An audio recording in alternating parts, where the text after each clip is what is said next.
What's up, y'all? Welcome back. We have this very cool new tool here on the front of my bike. It's gonna help us get faster. Stay tuned, find out how.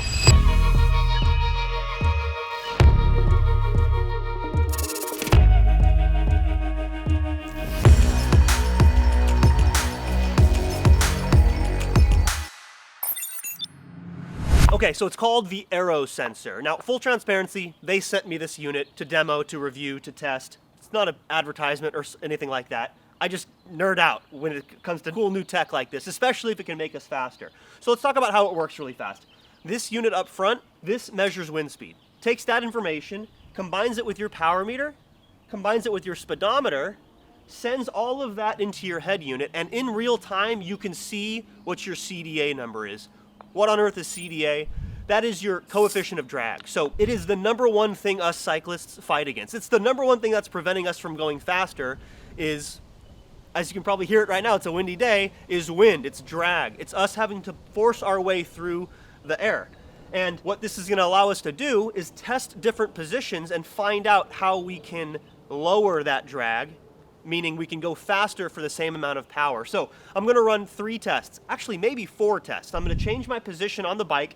Everything else is gonna remain equal. And I wanna find out what the difference is between like an upright, comfortable position, say you're climbing, all the way down to like the most aggressively aerodynamic position I can get into, find out what the watts savings is in each position, and then discuss when you would wanna adopt one position versus the other and break down the results. So hang in there, we're gonna run some tests, talk to you guys in a little bit.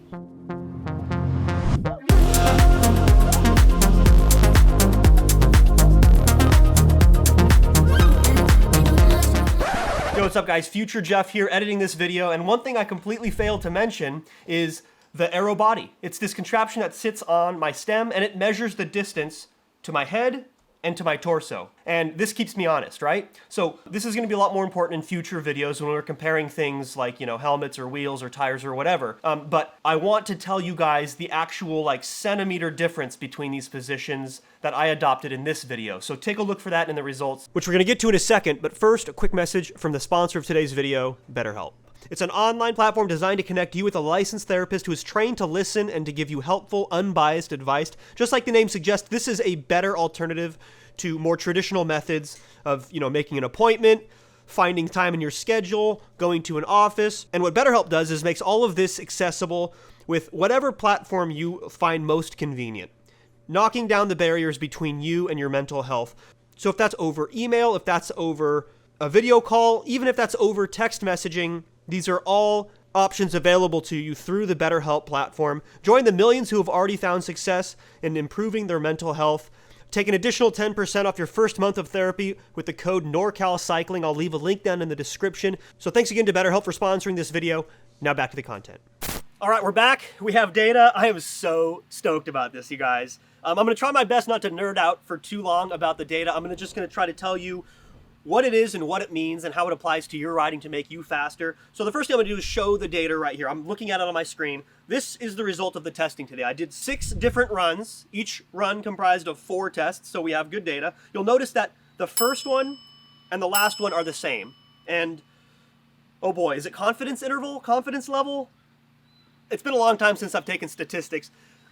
Somebody's gonna let me know in the comments what that means, but we're within a couple of percentage points. So this is reliable data. You can see there's some error bars in there that are telling us that we have very accurate data. I chose a quiet street.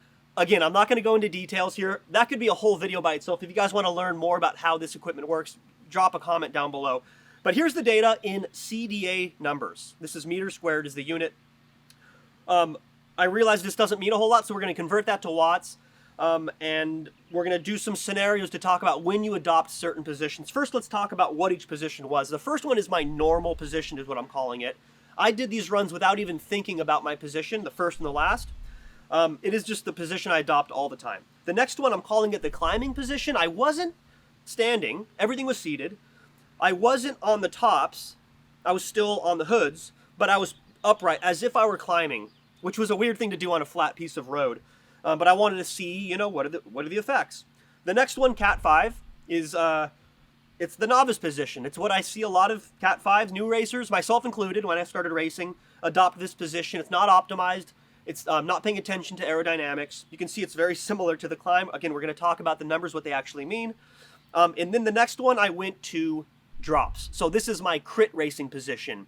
It is aero focused, but more importantly, it is control focused. I'm in the drops. It brings everything down inherently, but it is not like optimized for aero like the last one. The last one is aero optimized. It is unsustainable. We'll talk about that in a little bit, but that is like the I am bridging to a breakaway sort of very short, very high intensity effort. So those are the positions. That's what the data looks like. Let's convert this into actual watts.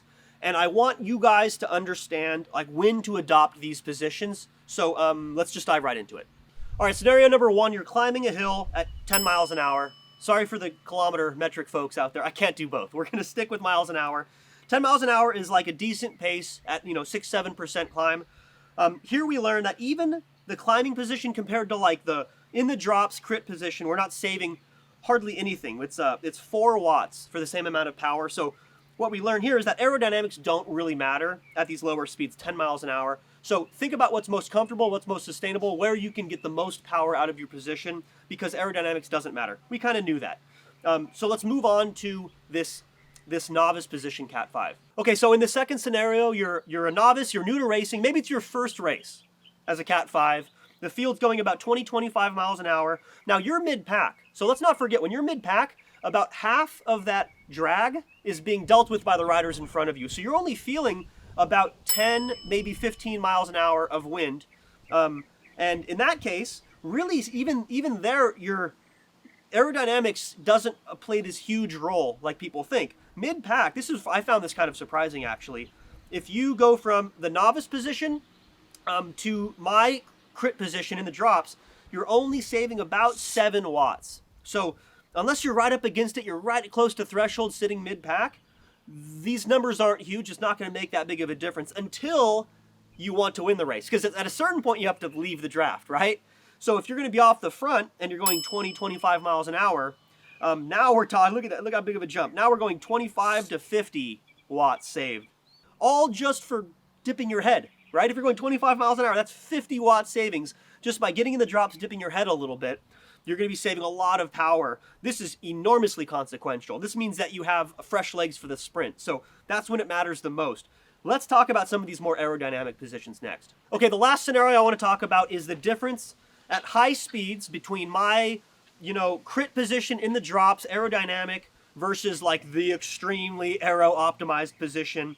One is sustainable, one is not. Keep that in mind. But here's where it gets really interesting is the only time I adopt this extremely aero position, I did it recently at an Alviso, is when I'm doing something that is really high intensity for a very short period of time. Like in a crit, if the breakaway is gone and I'm trying to bridge across to the breakaway, that's what's going on right here at Alviso. In this situation, I'm battling a headwind in this clip, by the way. So really the headwind is, the wind I'm pushing through is really something more like probably 33, 34 miles an hour. The difference between these two positions, seemingly small when you look at the two pictures of me riding next to each other, it represents about 75 watts of savings. So think about it this way. The difference between, 400 and 475 is huge, right? It's like one I could go for several minutes. I could go for 5-8 minutes. The other one I can go for maybe like 1 or 2 minutes until I'm completely blown. So this is when you have to be extra mindful of your position. And this is what this curve has taught us is you have to adopt a position on the bike that is suitable for the effort that you're doing. If I'm climbing, I'm out of the saddle, I'm up as high as I can be, because it doesn't really matter, especially if it's a 6-7% climb or steeper. It doesn't really matter aerodynamics. If I am doing some crazy short duration bridge effort into a headwind, on the opposite end of the spectrum, I can lower myself just a little bit more and just tuck my head in a little bit more, as you can see between these two shots of me in those positions. And we are going from like I can successfully bridge across to I am going to die a million deaths halfway and not make it. So you have to think about that. And the question you might be wondering is, why not just adopt the super aero position all the time? Like I said earlier, it's unsustainable. It might be worth working on your core strength, your flexibility, to try to adopt a more aerodynamic position for a longer period of time. But I think more importantly is Adopt the position most suitable for the effort that you're doing. There's one takeaway, that's it. So guys, I love this tool. If you want a whole video about this tool, I'm happy to do it. I'm sure AeroSensor would be stoked that I do it. Let me know in the comments. Otherwise, you're gonna be seeing more of this. I'm gonna be testing helmets and wheels and tires and handlebars and all this stuff. I just really am excited about those test types of videos. So let me know down in the comments what specifically you're looking for. We'll make sure to take care of it. Thanks for watching, guys. I'll catch you in the next one.